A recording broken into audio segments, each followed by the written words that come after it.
嗯，再录一段吧。现在我所在的地方呢，还是辽宁省的抚顺市啊。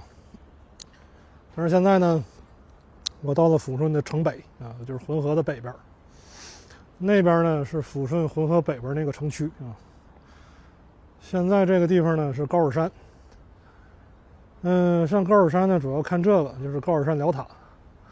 高尔山辽塔呢，不是一座特别大的塔，它在辽塔中规模算是比较小的，但是呢是8面塔啊，但是它的规模比较小啊，一面只有一个佛龛，它不像那种大规模的辽塔呀，又是飞天呢，又是华盖啊、铜镜啊、菩萨、佛像啊，它这个每面呢只有一个佛龛啊，然后这佛龛的佛像还都没了，上面只有一对飞天，还有一个华盖，所以规模比较小。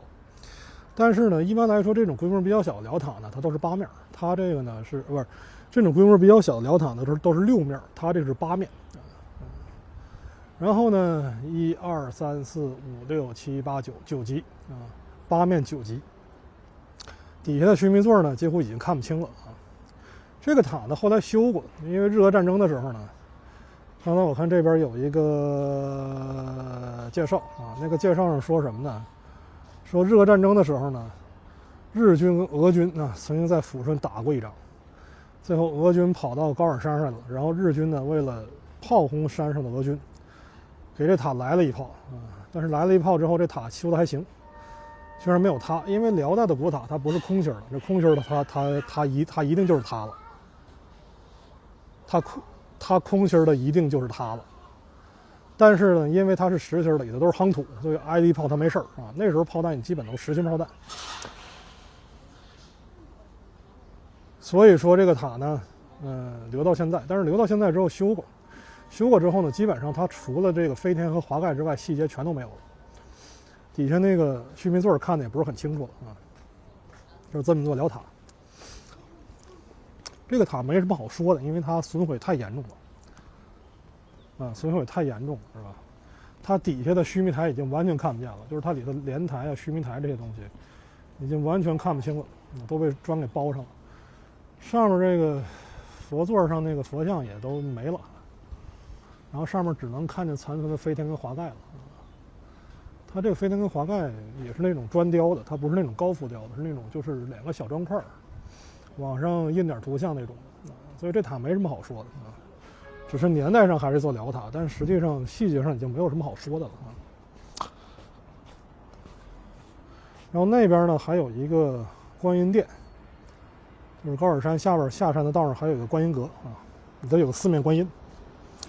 然后那边呢是抚顺的城区，抚顺浑河北岸的城区，正在修的是沈白铁路。沈白铁路是沈阳到白山的一条高铁啊，正在修。这条高铁修通了之后，沈阳到抚顺就有高铁了。那时候来抚顺就很方便了。现在来抚顺呢，主要依靠那个雷锋号那个客车，那个大客啊，还不是特别方便，因为它那个道上老堵车。抚顺城呢规模比较大啊，历史上呢也是一个比较繁华的城市，但是因为它是靠着煤炭兴起的，现在煤炭呢它是一种旧能源，它不是新能源了啊，而且煤炭呢总有一天要挖没了。而且它对环境也有污染，所以说抚顺现在比较衰落。这个咱实话实说，抚顺现在的情况不是特别好啊，比较的衰落啊。所以说呢，现在这个整个城区呢显得也比较老旧啊，但是城市规模还是挺大的，还是挺大的。南面那条铁路线是旧的铁路线，旧的沈泥铁路，北边这个新建的是高铁，然后他们都要汇聚在北边那个。抚顺北站，抚顺北站现在正在扩建。等沈白高铁修完之后呢，它这个抚顺南边这个北边这个城区呢可能会好一点，毕竟通高铁了吧。南边这城区现在我昨天看的话，委实说比较衰落啊。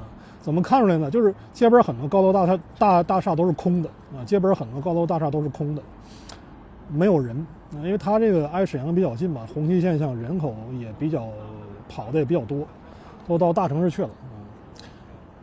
然后它里头都是一些老头老太太了，基本上，但是高尔山这个地方它风景不错，风景不错。高尔山这个山上风景是不错的，高尔山是个小山包哈，不是特别的高。这个地方呢，实际上是个古城。高尔山古城最早不是汉人建的，高尔山古城最早是高句丽人建的，也就是这个山上曾经存在一个高句丽的古城。后来唐朝灭了高句丽之后，在高尔山上又修了一个城，但这个城呢，目前来说呢，遗迹反正到目前为止我没看见，我没看见。后来明清的时候，在山下，就抚顺北站那个位置又修了一座城市啊，他又修了一座城市啊。明代的抚顺城在山下，唐代的抚顺城呢，基本上是在山上的。但是山上的那个城，现在我基本上我没看见什么遗迹，但我觉得应该是有遗迹的。所以说辽代呢，他才会把这个塔修在这个山上啊。高尔山的环境现在非常好啊，加上也是5月份了，郁郁葱葱啊，我非常喜欢这个环境啊。而且咱说句实话，它这个建筑不俗啊，这建筑经过规划的，不是那种就是一个老和尚找俩农民工建的，不是那种情况。啊，一只猫，哎，哎，哎，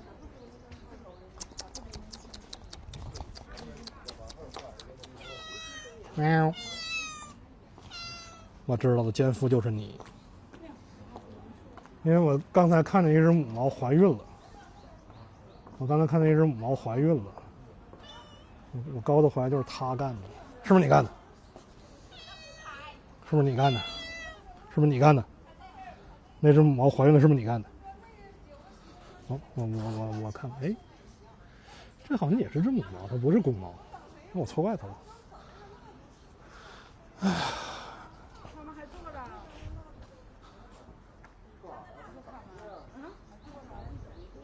对呀。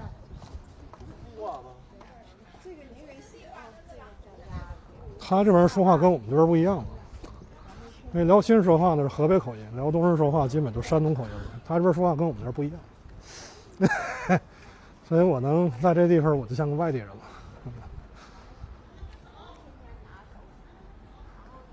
哎呀，你看这辽塔没有什么好看的了，就是上面斗拱、华盖、飞天、佛像都没了，替代都是小佛像。替代都是小佛像。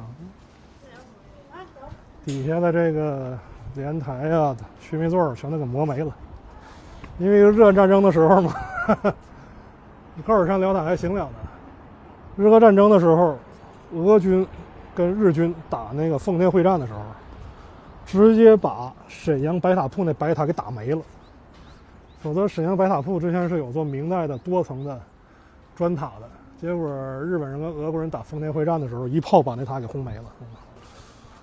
所以说你就知道，日本人跟俄国人在东北打日俄战争的时候，他对中国的东西是不在乎的，他对中国东西随便轰随便炸啊，中国老百姓随便死啊。所以说这个你就知道日俄战争真是日俄战争打完之后，清朝立刻放开东北边境日俄战争打完之后，打出一个效果来，就是清朝立刻放开东北边境。为啥？你再不往里放汉人的话，东北被日本人、俄国人就给瓜分了。所以说，你看为啥现在东北人都山东口音那边跑过来的？哎呀，这座塔能留到现在不容易啊！哎，所以说这段呢，我就录到这儿，下段再见吧。